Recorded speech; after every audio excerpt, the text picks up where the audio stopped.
Daddy again.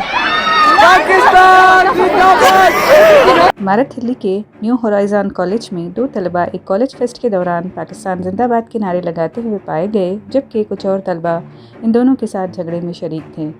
Video viral होने के बाद इन तलबा को मुअत्तल कर दिया गया है। मारथली पुलिस ने उन्हें गिरफ्तार करके उनके शनाख्ती कार्ड जब्त कर लिए हैं ताकि उनकी शनाख्त की तस्दीक की जा सके। दावनगरे से 18 साल की रिया, पंजाब से 18 साल के आर्यन और आंध्रा से 17 साल के दिनाकर के खिलाफ IPC की दफात के तहत मुकदमा दर्ज किया गया है। जय कर्नाटक माते इंडिया जय हिंद। कर्नाटक